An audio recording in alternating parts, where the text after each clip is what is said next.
Gadigal people who occupied the Sydney coast, being the traditional owners.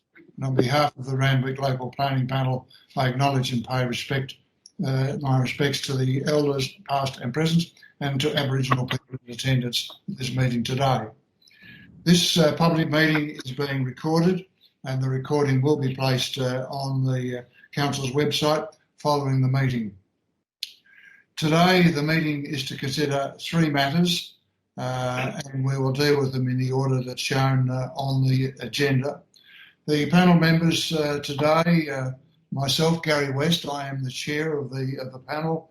Our expert members are Jason Perica and Heather Wharton, and our community representative is Michelle Finnegan. The meeting today is being held by public teleconference due to the COVID-19 precautions, and I'm requesting as panel chair that we're all considerate and respectful of each other and remain on mute until I ask you to speak at the meeting, at which time I'll ask you to unmute and present. The panel operates in terms of a code of conduct and operating guidelines, which have been modified to facilitate the effective functioning of this panel, and these temporary changes are available on Council's website if anybody needs to consider them. In terms of the code of conduct, general declarations of interest have been provided by all members of the panel, but in relation to today's specific matters, in relation to the first matter, 30 Mount Street, Heather Wharton has, let me get this right, Heather has indicated a conflict of interest as the town planner who prepared the statement of environmental effects for the applicant is known to her, and she will therefore not participate in that matter at all. And in relation to the second matter, another panel member, Jason Perica, has declared that he has a conflict in relation to that matter, the architects in relation to that matter, and will again not participate in the discussions on that. I can indicate that we still have a quorum for each matter, so we will be proceeding to consider each matter at today's hearings. After the hearings, the panel will adjourn and progress to debating the matters and making our determination. The panel's decision and the audio recording of this meeting will be made available on Council's website as soon as possible, and there's to be no other recording of this meeting.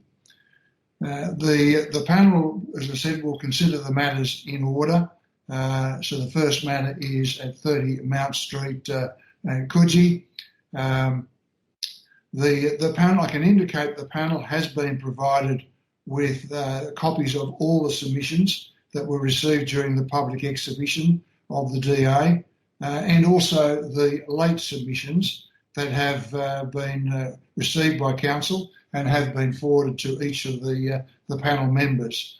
So I would ask those speakers to focus on the matters that you wish us to focus on. I ask that each speaker be heard in silence while they're addressing the panel, and that courtesy and respect be observed throughout the meeting.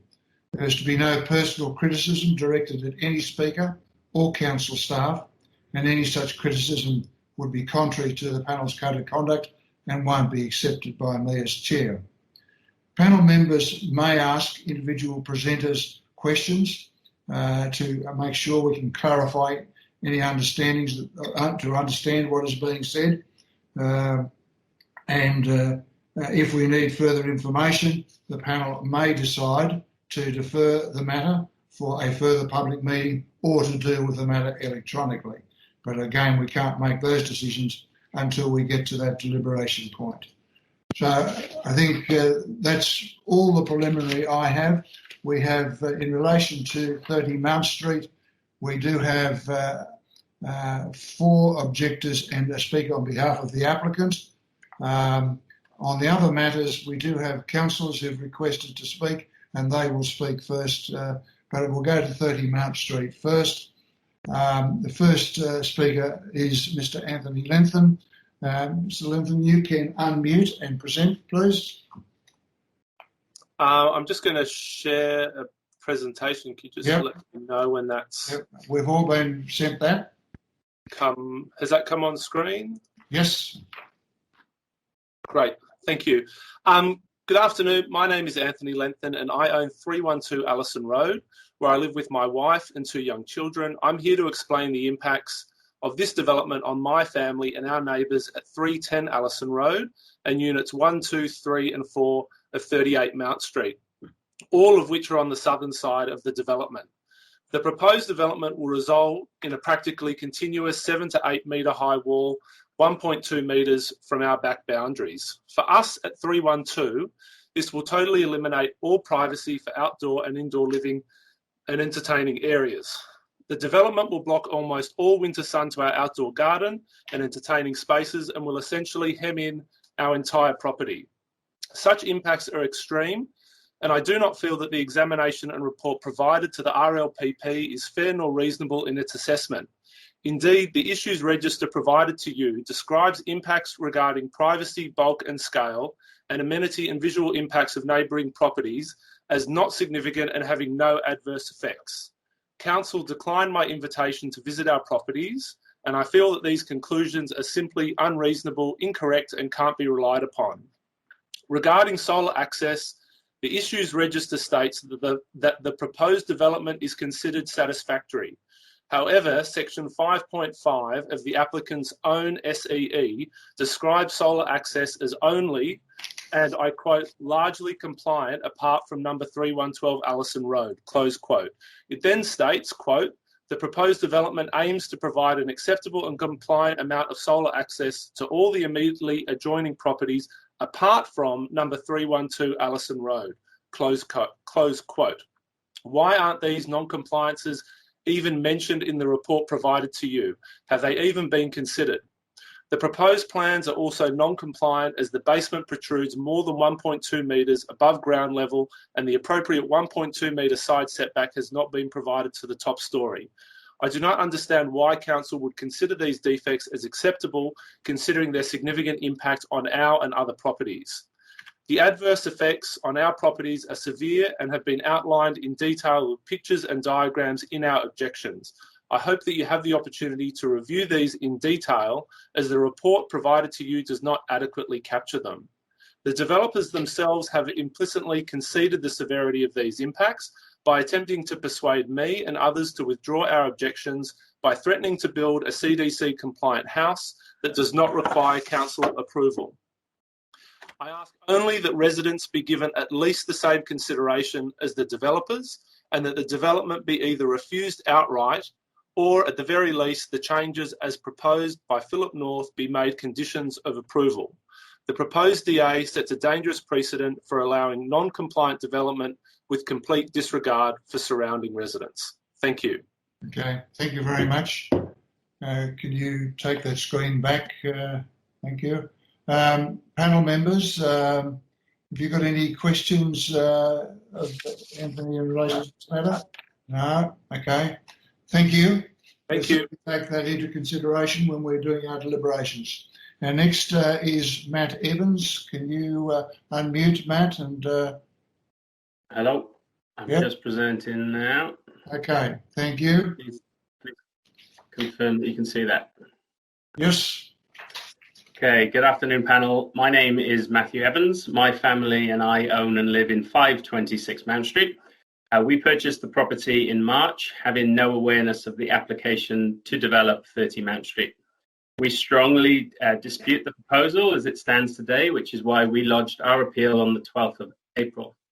As outlined in our appeal, the impact of this development will be devastating and have devastating effects to our property and our ongoing livelihood, especially now that we both work from home. The main impact I want to discuss today is the complete obstruction of our breathtaking ocean views that we currently enjoy from a seated position throughout the middle and top floors. This includes views of the iconic Wedding Cake Island and was a major factor in us deciding to purchase the property. It is noted in the council report that views across a side boundary are deemed as less important. However, I wish to highlight that the townhouses at 26 Mount Street were not constructed facing forward, but rather sideways and at an angle in order to capitalize on the beautiful ocean aspect. Therefore, in this instance, the side boundary is actually the front of our properties and the primary outlook and source of light. If council blindly applies the 4-step assessment for view sharing, it is not allowing for nuances in highly developed areas such as Coogee. In consultation with Philip North, a certified architect, and Matthew Sonter, law partner at Mills Oakley, we know that the design could be more skillful to allow for better view sharing.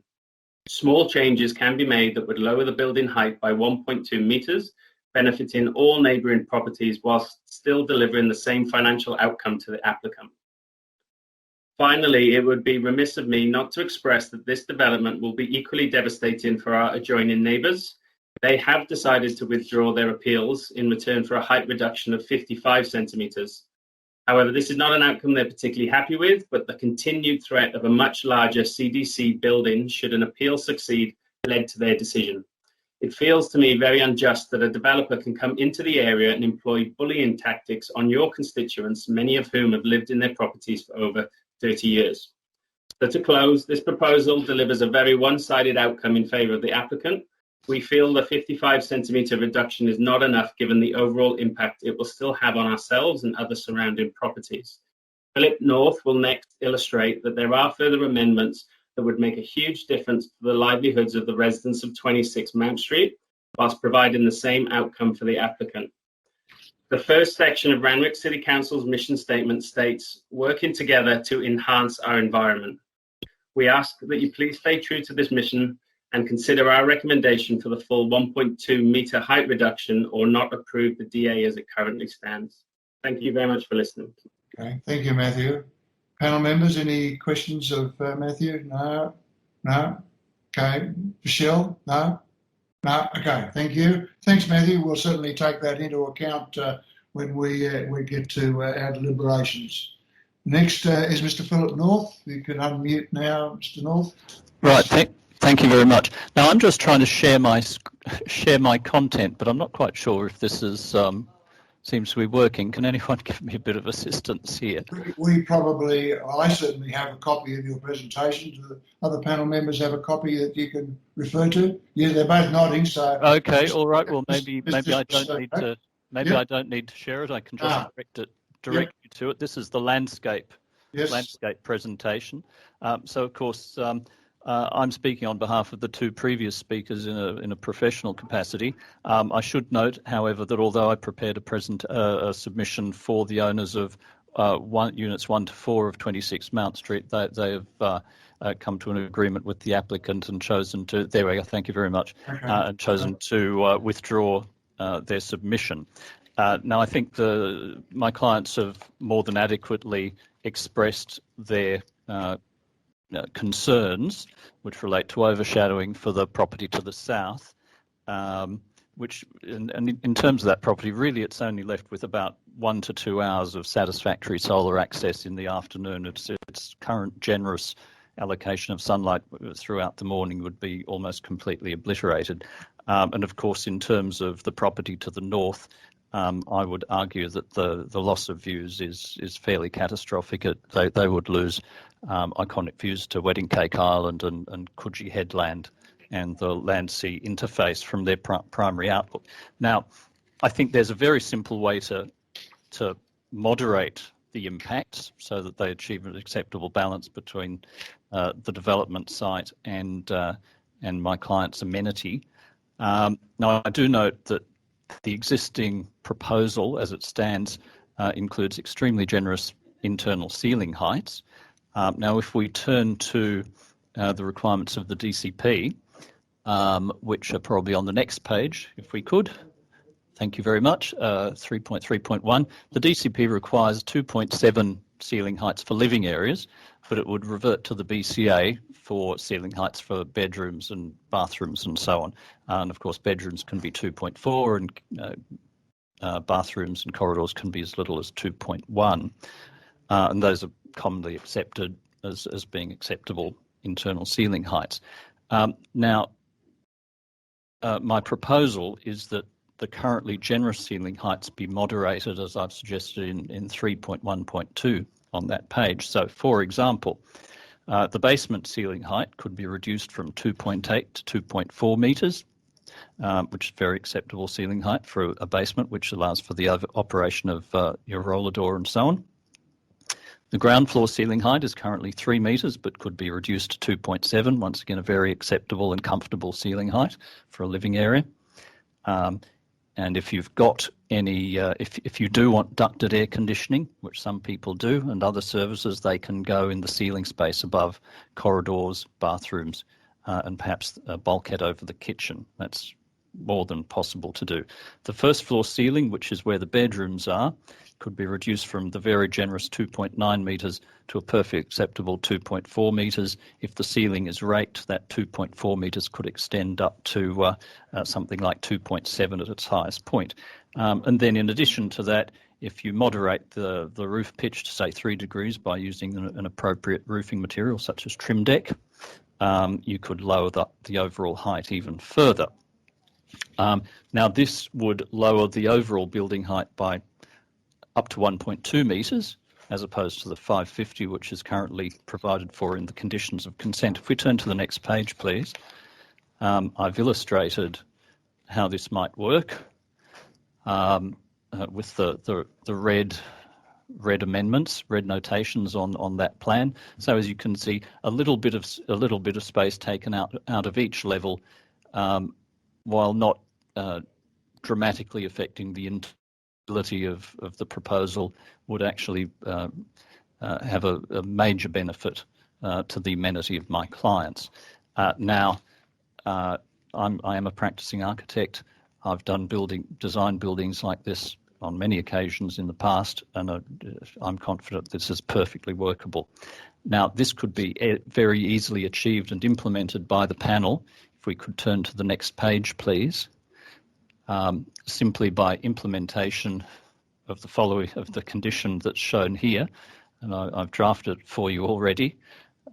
So you would simply replace conditions 2B and 2C, which moderate the height and reduce in a 550mm reduction. So it'd replace those conditions with my proposed condition 2B, which spells out very specific RLs. And I've been through these very carefully, so I'm confident that they would be functional and would work. And this would achieve an overall reduction of 1.2 metres in height. It'd be very, very easy to simply insert into the conditions of consent. And that I think would provide a much more satisfactory outcome, certainly for my clients, and still a very satisfactory outcome for the development as a whole. Okay. Thank you very much. Thank you. Okay, thank you. Panel members, any questions? Yes, Jason. I've just got one. I think on the previous page you said that you thought there was a typographical error in the proposed condition. What's that? Yes, I think if you look at the detail of the proposed condition, some of the figures will add up to a reduction in height of 500mm, and another part of the condition mentions 550. So right. There's inconsistency there, which someone should look at. Thanks. 500 versus 550. Right. Okay. Right. Michelle, do you have any questions at all? Yes, Philip, I just had one question. Yes.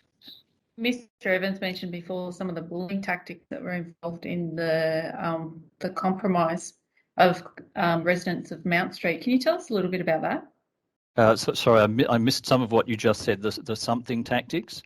Mr. Evans alluded to some bullying tactics that were used in the negotiations involved in the withdrawal of some residents of 26 Mount Street. Yeah, I'm probably better. I'm probably in a better position to answer that question, Philip, I think. I think that's fine. I probably don't need to make any comment about that. I wasn't particularly closely involved in those negotiations. So thanks, perhaps Matt. Matthew might want to respond. Yeah. No, I think you picked up on this from Anthony's talk as well. Obviously, us coming late to this party, we received a letter and called the builder immediately to find out, and were pretty much immediately told that, hey, if any appeal was to go through, we will just put up a much bigger building, which we don't have to put through council because it'll be through CDC, and those height restrictions won't apply. And obviously the outcome for units 2 to 5 would be even more devastating. So personally, in Unit 5, that probably is less of a threat, but for my fellow neighbours in 2 to 4, that would be even more devastating than the current proposal. But I think we can all attain to, at least having that CDC position put on the table very strongly by the applicant, or the builder at least. Okay. Thank you. Okay, we've noted that. Any further questions of Philip North through the panel member? No? No? Okay, we'll move on. Thank you. We'll certainly look at that when we're doing our deliberations. The next speaker is Karen Schmidt. Karen, are you there? Can you unmute and do your presentation? I'm here. Yep. I'm here. Good. Thank you for the opportunity to speak with the panel. My name's Karen Schmidt and I've been a resident of Mount Street for over 30 years.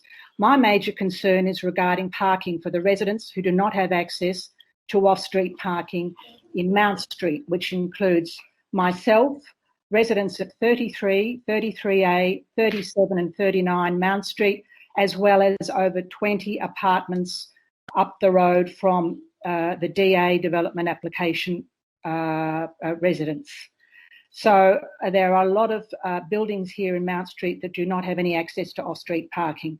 There are 4 separate townhouse developments in Mount Street in this area at 31, 22, 24 and 26 Mount Street with parking attached to each townhouse. We estimate that a majority of the garages at 24 and 26 have been converted to home living spaces, including bedrooms, music rooms and home offices. When we attended an open house at number 26 earlier in the year, a real estate agent marketed the change in the strata rules to allow residents to park their cars in front of their garage. And this was used as a selling point by that real estate agent earlier this year. In reality, if people don't park in front of their garages, they park out on Mount Street. We have noticed that many of the residents from these townhouse developments park their cars on Mount Street and then proceed to go into the townhouses. My concern with this new development is that while I applaud the single driveway, having 2 cars parked in front of each other underneath the townhouses will exacerbate the already deteriorating parking conditions in Mount Street. There are 3 bedrooms in each townhouse development proposed, which means potentially up to 6 extra cars, probably 4, which will need access to parking if there are adults in the townhouses sharing. This situation disturbs and reduces the amenity of people living in Mount Street who do not have access to off-street parking.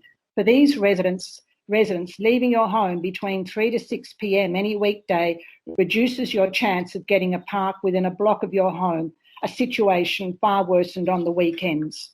The solution is for Council to review the parking proposition for 30 Mount Street and also for Council to properly plan for parking and enforce that with people who convert their garages into home living spaces and divert to parking their cars on this part of the street. This development in its current form does little to alleviate the root causes of the problem. There will be an increased number of residents in this part of Mount Street with less access to parking. In addition, just a quick comment on the lowering of the roofs for 30 Mount Street. Very quickly, thanks. Very quickly, your time's expired. The lowering of the roofs in the garages on 30 Mount Street will mean that a Hilux or a rather large vehicle won't be able to park in that garage. Thank you very much for listening. Thanks, Karen. Questions, panel members? No? Okay, thank you. We'll certainly look at that issue when we're having our deliberations. Our next speaker is on behalf of the applicant. George, you there? Mr. How do I pronounce that? Benjamin? George, unmute. That is correct, Benjamin. Yep. That's me. Okay. Thank you, panel members, for the opportunity to speak. My name's George Benjamin. I am acting on behalf of the applicant, Mr. Patrick Rishi. To give some background on the proposal, from the outset, our intention was to make this proposal whilst balancing the impact on the neighbouring properties and, of course, at the same time, maximising the amenity of our proposal. There's been careful consideration of the existing levels on site to keep the building as low as possible below the height limit, which can be seen by each ground floor already being cut into the existing ground level.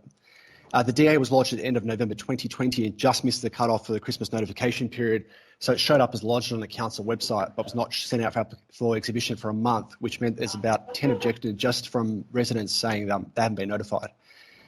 The DA was finally sent out for notification. The notification period extended again due to some residents not receiving notice. Finally, after we made some minor changes to satisfy council's initial review, the DA was sent out again. As a result of these submissions, we initiated without prejudice discussions on the north at 26 to 28 Mount Street and also on the south at 312 Allison Road. As a result of these discussions, we agreed to drop the building height by 550 mil to preserve the sight lines over the proposed building. We were not able to reach an agreement with a neighbour on the south, but we still dropped the proposed building height by 550 to improve the impacts on their property as much as possible. These changes are reflected in condition 2. If I may, I'd like to address the concerns raised by the objectors first. In terms of shadowing, as Anthony mentioned, we entered into discussions with him to try and improve the situation as much as possible. If the overshadowing to their property will occur with basically any proposal due to their house being located down the slope and also being cut in at the rear, as well as being screened by a high fence on the back boundary, which is shared with ours, and 4 to 5 metre high vegetation on the shared boundary. As mentioned by Anthony, if a house was a CDC house, which we were just putting forward, say, look, this is what is approvable on this site, the impact would be far greater than our proposal, given that it will be higher and also have a much smaller rear setback. We maintain that, as shown in the hourly shadows, 3-hour solid access is maintained and provided to the rear yard, noting that the vegetation at the rear already blocks the sunlight. We maintain that properly compliant and is well under the height limit. We also discussed this in detail with Phillip North, discussed in detail exactly why all these drops wouldn't work, the inadequate room for services, and also because the height for the proposal is set by the existing ground level. So even though there is a high ceiling in the basement, it's not a case of pushing it down, because that would mean that the rear would be 400 to 500 mil underneath the existing ground level. In terms of privacy to 312 Allison, the ground floor windows cannot see into the adjoining properties due to the existing fence and vegetation. All of the first floor windows to the bathrooms are already frosted, and all of the bedroom windows, which are just bedrooms and not living areas, are frosted to the bottom panel, which is fixed, and the top panel is fixed to a height of 1.6 metres, I believe. Mm-hmm. In terms of what Phillip North noted in terms of the extremely generous ceiling heights, we provided 2.7 metre high ceiling heights. I don't believe that's extremely generous. I believe that's quite commonplace at the moment, and not a contradiction to the DCP. It's actually specified in the medium density DCP, and we know design guides such as the ADG require 2.7 metre height ceiling heights to all habitable rooms. Right, thanks. Thanks, George. Sorry, we have to leave it there. Okay, sorry, I've got to. Yeah. Okay, I haven't, just because I've been trying to address the comments raised, I haven't actually got through half of what I wanted to say. Yeah, unfortunately, they're restricted in time, and I have to do the same with you. That's the requirements. Panel members, questions of George? No. Could I ask for 1 minute just to raise 2 quick items? Let's just hear what Jason's question is first, please. Just the frosting of the first floor, did you say that was fixed and obscure to 1.6 metres? Is that right? That is correct. Right. Yeah, look, I've got to be fair. The other people were restricted in their time, so I've got to leave it at that. We've certainly noted what you've had to say, George, and we'll certainly give consideration to all of those issues. Okay? Thank you. Okay, thank you. Thank you. Those people, please mute themselves. We'll move on to the next DA, and that is at 212 Arden Street, Coogee. This matter, Jason, you'll be withdrawing, and Heather will come back in. Right, thank you. And Heather Wharton will come back into the meeting. She's not declaring on this. I can't see her, but we have, firstly, Councillor Nielsen. You wish to address the panel on this matter? Thank you. Thank you, Chair. I agree with the recommendation that the trial be continued for another 2 years. I still have concerns about the operable bifold windows. particularly the placement and angling of the TV screens, which was carried out to avoid crowding on the footpath. Condition 21 required all current and future television screens be faced so they were not viewable on Coogee Bay Road footpath. However, when I was walking past the sports bar on Tuesday afternoon, I could clearly see a fantastic catch being taken in the outfield by a baseball player, and so I stopped to see the replay, and I'm sure many others do the same thing when strolling by. I would request that the offending TV, I believe it's TV4, that's looking at the plan on page 72 of the business paper, be re-angled so as to be less visible from the street. I also noticed quite a few people stopped to chat to friends who were sitting inside the bar at those windows. No one wants to stop informal, friendly chats as people go about their daily activities, but the placing of the TV screens must be sensitive to this reality, especially when a league match is being broadcast and it's nearing full time. A couple of comments regarding the plan of management. In terms of cigarette butts, I also noticed a number of cigarette butts on the footpath immediately alongside the windows. I did take a photo of a passerby chatting to patrons inside the bar. She was smoking, and there were a number of butts at her feet, not dropped by her, but most likely by others stopping for a chat. Unless the hotel is vigilant about sweeping the footpath, these butts will end up down the drain and then to the sea. I found the complaints, I know the complaints are addressed by condition of consent 27, but I did find the response by the applicant on page 71 in response to concerns raised by objectors as far too dismissive, and I quote, "There is no evidence of this type of behaviour occurring." I agree that it's difficult to manage. However, what concerns me more is that it might explain why people are reluctant to make complaints. I would hope the hotel management would be more understanding of why people make complaints. This might mean that more people come forward to make complaints, but hopefully it would mean a happier environment for all. I agree with the comments on page 77 under the heading Eastern Beaches Police Area Command. By continuing the trial period, this allows for both the council and police to continually monitor the venue and their management of the venue to ensure that it does not detract from the amenity of the community life, but does allow the venue to have flexibility in its business model. However, I would request that the angles of the TV monitors to be rechecked to ensure they fully comply with condition 21. That is, that all television screens be faced so they are not viewable from Coogee Bay Road footpath. Thank you, panel. Okay, thanks, Councillor Nelson. Panel members have any questions of Councillor Nelson at all? Sorry, Gary, are we hearing from the Tether? Are we hearing from the applicant? Yes, we are. Yes, we are. Okay. I'll leave save my question for the applicant. Thank you. Okay. Right. Thanks very much, Councillor Nelson. There we have the applicant, Mr. James Lewis. James, are you online there? Yes, James, you can unmute. Yep. Thank you, Mr. Chairman. I'm here to address on behalf of the Coogee Bay Hotel. So I've been involved with these applications for some time. This application I was also involved in, so I'm well aware of the history of it. I'm not aware that there's any issue with TV number 4 in terms of its placement or its visibility, but obviously that can be checked if there is any issue with that. There's a diagram that was provided through the Section 34 grant, which is reproduced on page 71 of the report, which shows where the TVs are supposed to be placed and at what angle, and that's reproduced there for the panel members' information. There's no issue with the recommendation, and we ask that the panel adopt that recommendation. There's no issue with the continuance of the trial period. Okay, right. Thank you, James. Questions? Heather? Yes, could I just clarify with Mr. Lidis? The diagram that's in figure 1 on page 71, that's to do with the windows of the sports bar which are further along Coogee Bay Road. Is that right?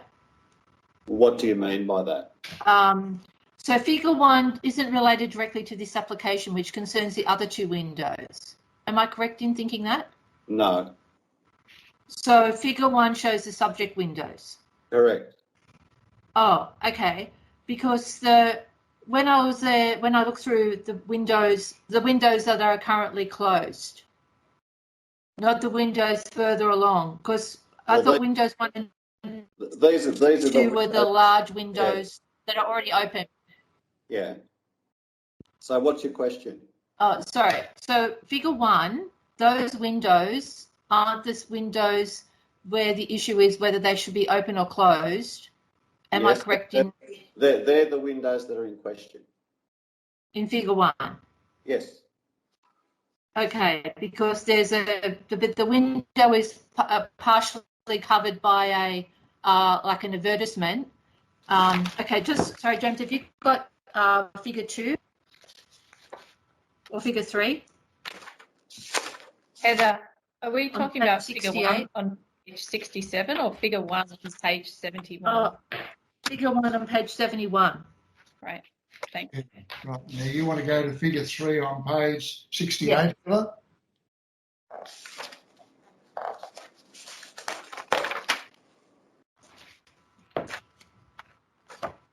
We go back to Heather. Is that the one that you're questioning first, or Heather? I'm not hearing you. I think you're frozen, Heather. My windows are closed. Sorry. Sorry, I dropped out. Sorry.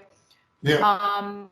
These windows here, my understanding is that these aren't the subject windows. These are the windows on the bar further along, which is on the right-hand side in figure 2.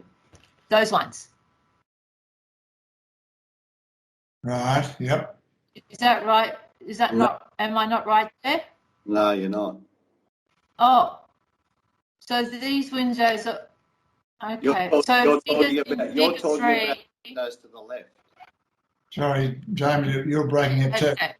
My understanding is the application is whether the windows on the left, the ones shown in figure 3. No, the ones on the right. The ones on the right. Yeah, so... can I just ask the staff to clarify that for me, please? Frank, are you able to come in? Yes, Heather. Look, it's windows to the left, the smaller windows, not the windows to the right. Right, they're the windows to the sports bar. Right? These are the windows shown in figure 3. Yep. They are they're affected by the provisions. Right. So the windows to the right, they are subject by the condition 24, A and 24B, as shown in the figure 1. There is a confusion. That's probably where the confusion came from. There apparently 2 figure 1 in the report. Oh, okay. Sorry. Okay, sure. So, so that's probably where Mr. Litter's okay. Sorry. Okay. So the subject of this application is the 2 sets of windows as shown on figure 1 of the report. Okay. And when you look through, sorry if I could just ask James then, when you look through those windows, you see a large TV on the left-hand side.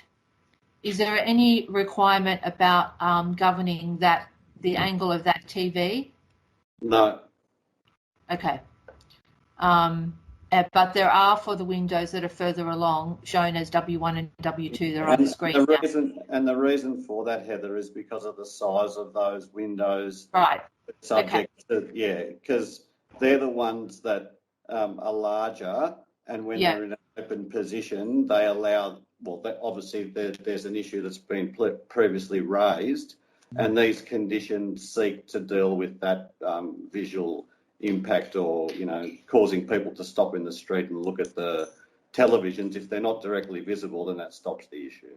Okay, and so the issue raised by the councillor was about people, sitting next to the window and dropping cigarette butts and chatting to people. So that's in relation to the existing scenario with these windows W1 and W2. Well, regardless of that's the situation with a sports bar. There's people outside, and they'll go outside to have a cigarette, and there's planner management requires that the area be kept clean and tidy, and that they have regular cleanups, which occurs around the public domain of the actual hotel. As you'd probably appreciate, has a very large frontages to both Arden Street and to Coogee Bay Road, so they have to regularly clean those areas, which they do. Okay, all right, thank you. That's clarified for me. Thank you very much. Okay, thank you. Michelle, you got any questions at all? No, thanks, Gary. Okay, thank you very much. Yeah. We'll now move on to 81 Denning Street. Firstly, we have Councillor Matheson. Councillor, and I think we're all back in again now. All panel members are back in on this. Thank you. Councillor. Yes. Look, my argument to you today is that this matter should be deferred to allow for the council officers to better articulate the two-part test required from Big Noel in the Moto case. On page 86 of the paper before you, the council does say, and there's of course an application made under section 2.55 subclause 2 of the Act, in which it allows the applicant to put in an application that doesn't have to be a fresh development application, but can be regarded as a modification. And that's the situation we have. If that's the situation that we have, I think we need to be scrupulous in seeing that the argument is well articulated. On page 86, the council officers provide two quotes from the Big Noel precedent, which is good.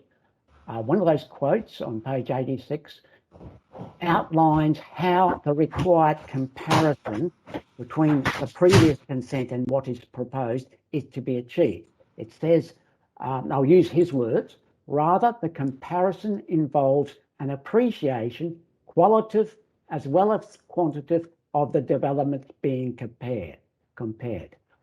That's good, I think. If you go down to the next page, you see the council response, and the paragraph at the top of the page says, the modification to the development as approved does not result in unreasonable impact on the synergy between context, and it goes on in that form. But the term unreasonable is not the test that the Justice Big Noel asked for. He asked for a comparison. And indeed, using the term unreasonable suggests that it's some sort of hybrid clause 4.6 appeal, that it's unreasonable, unnecessary. But that can only be applied to a fresh development application.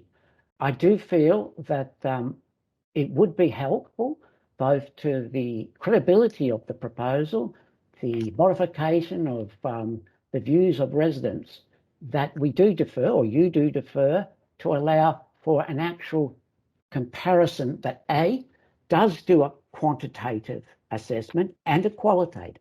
Qualitative means the quality. Quantitative, well, if they were to do a quantitative test, as the staff already acknowledge, it probably wouldn't pass because it is indeed a bigger development. It's quantitatively bigger in terms of floor space ratio. In terms of quality, that's even more difficult, I think. And I think the staff need to articulate this particular point very well. I don't see that an external lift shaft added on to a previously assessed and carefully assessed consent is in any way a qualitative advantage over comparison with the existing consent. Thank you, Councillor. Thank you. No, your point is made. Panel members, any questions of Councillor Matheson? No? No? Okay. Thank you very much, sir. Thank you. Mr. Carenti, can I just at the first instance say we've obviously seen a lot of your submissions and you did ask for this matter to be deferred and asked me to, as chair, to defer. I don't have that power on my own. That's a matter that the panel has to consider in its totality, and we will do that later when we're considering this matter. So please, I've had to do it that way, so I don't think that I've ignored you. We've certainly given every consideration and we've certainly looked at your submissions in detail. So now, over to you to start, sir. Thank you. Can you see my You can slides? unmute. Yep. I am unmuted. Can you hear me? Sorry. Okay. Yep. Can you see my slides? No. No. Can you share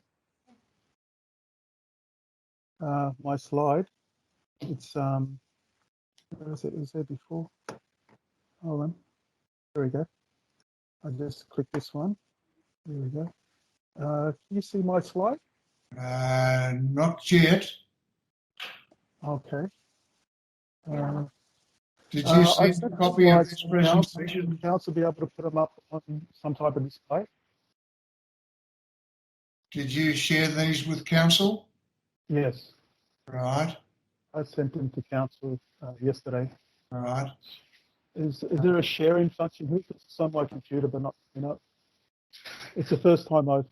Sure. I'm just asking, see if council can assist. Frank, are you able to? Yes. The slides. Mr. Curranty, is this the one you want to share with the panel members? Let's have a look. You see on the screen? Yeah, yep, yeah, it says yep. Okay, there you go. Okay, righto, your time starts now. Thank you very much. First, we agree with Councillor Murray Matson, and we're going to be presenting to you further compelling arguments and justifications for, first, deferring the discussion and determination of DA 761/2012C, and second, recommendation that this DA is not approved by the RLPP as it fails to meet Section 455 Environmental Planning and Assessment Act test criteria. Detailed justifications for these recommendations were provided to Randwick Council. We also requested Randwick Council provide the RLPP these documents, given Council's failure to comply with the DA process and responsibilities. The development application report for this DA failed to provide due consideration for the documents provided to Council, detailed justifications for DA rejection as required in Section 4.55. The DA report also contains false, misleading, unsubstantiated statements that will unfairly prejudice the RLPP determination. Council also failed to provide us with the DA documentation we formally requested and needed to prepare the RLPP meeting. Slide 2. Council's DA processing responsibility failures also include delaying deployment of critical DA documentation to their website for 2 DA amended plans up to 6 weeks, which we provided evidence to Council for. Council also deviated from community participation policies, acted with bias, prevented the community from being able to efficiently object to DA amended plans. Slide 3. This DA should be rejected as it fails Environmental Planning and Assessment Act Section 455 test criteria should not be processed as a modification of an existing development concept as per rulings by judges, such as what Murray has quoted, and many others, as is evident in the slide, the Commissioner, and readily published literature on this subject as documented in our slides. Section 4, slide 4, thank you.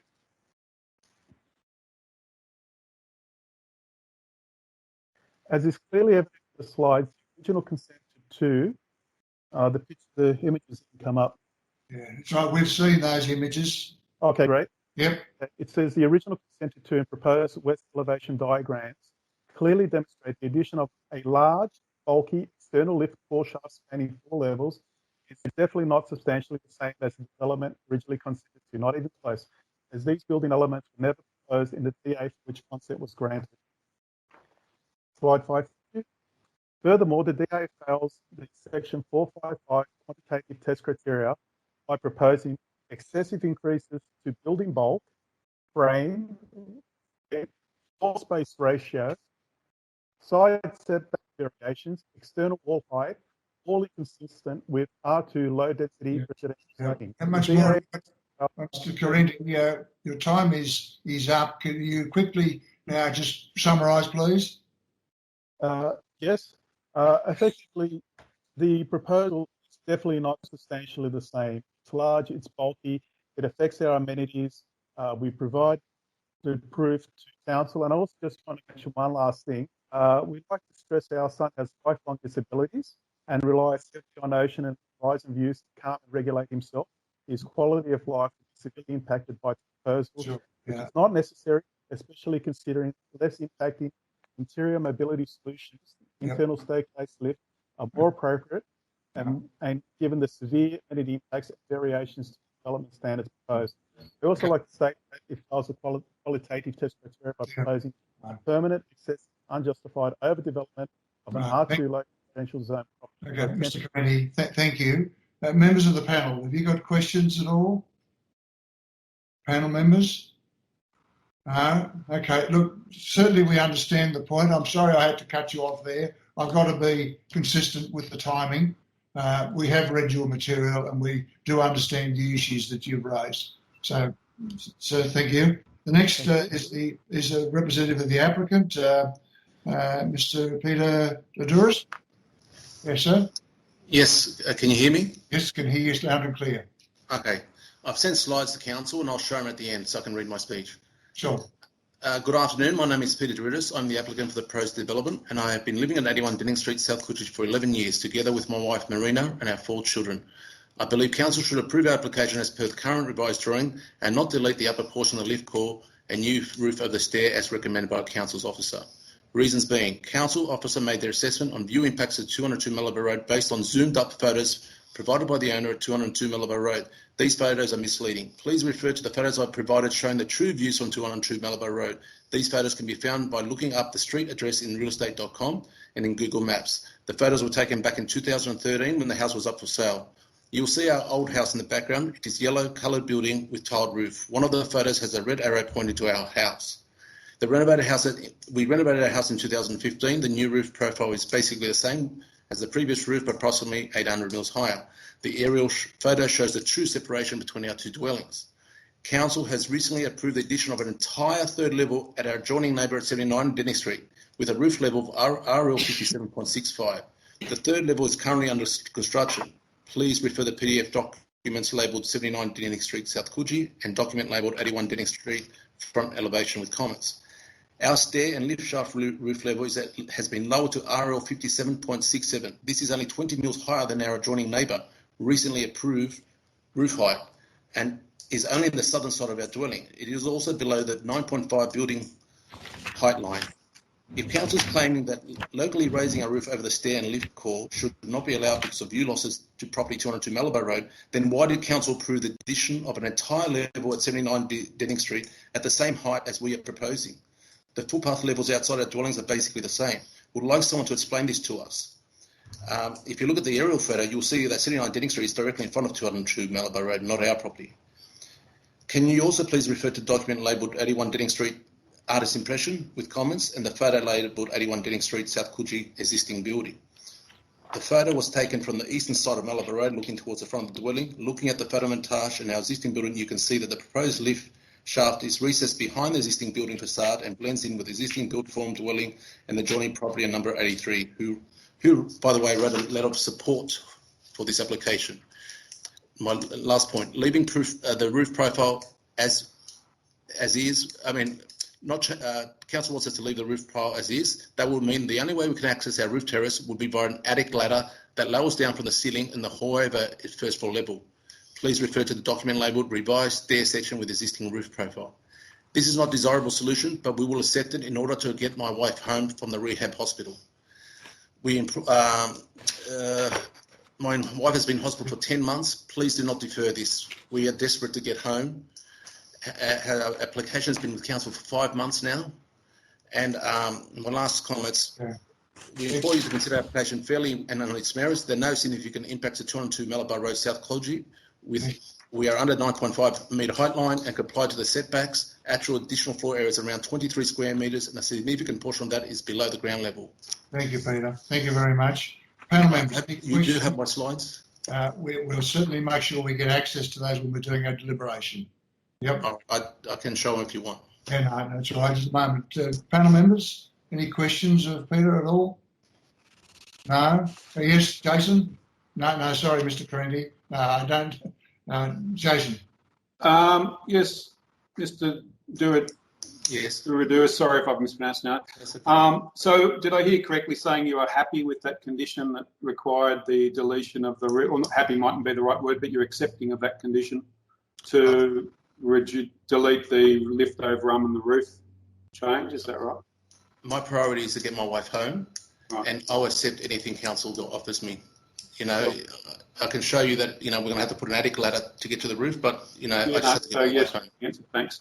And just maybe, so have you owned it the whole time since it was originally proposed and approved? Yes. And so what brought about the lift change? Is that because of your wife or changed circumstances? My wife had a bleed to the back of her brain, which caused damage to her spinal cord. Right. So she's lost all mobility, not all mobility, a lot of her mobility. As you can see, she can't eat. Right. Sorry to hear that. That happened recently, so that wasn't known originally when you. Yeah. And so it happened on the 2nd of July last year, and we're still in hospital. Okay, as I say, I'm sorry to hear that. So I guess one of the things looking at, I can see what's driving it, which is you've got the accessible path down the side of the dwelling as opposed to the steps to the front yard. Yes. And putting a lift in that general position makes sense if a lift's to be provided. But why didn't you? Did you consider and why didn't you pursue a lift that was inside the building, if you like, at 90 degrees rather than straight ahead, and then it wouldn't have the setback non-compliance? Is it because the building's sort of already built and it'd be more? What's the reason? Yeah, the building has already been built. There's no really place to put that lift inside without doing major having problems. Like the closest, the other thing is where the lift is. If you push it inside the laundry area, there's 3 steps to get into the because it's split level. There's where the laundry is, where the lift is now. If you were to push it inside, there's still 3 steps to go to the living area and the kitchen area. This spot here allows us to go directly to the kitchen area and living area. Right, thanks. Okay. Right, thank you. Any other questions from panel members? No? Okay, thank you very much, sir. We're very sorry to hear about your wife's condition, but we will certainly take into account your submission and also the submissions from Mr. Corretti in our deliberations as we go forward on this. Thank you all very much for your participation this afternoon. That concludes the public meeting, and the panel will reconvene to commence our deliberations. Thank you all very much. Thank you. Declare the meeting closed.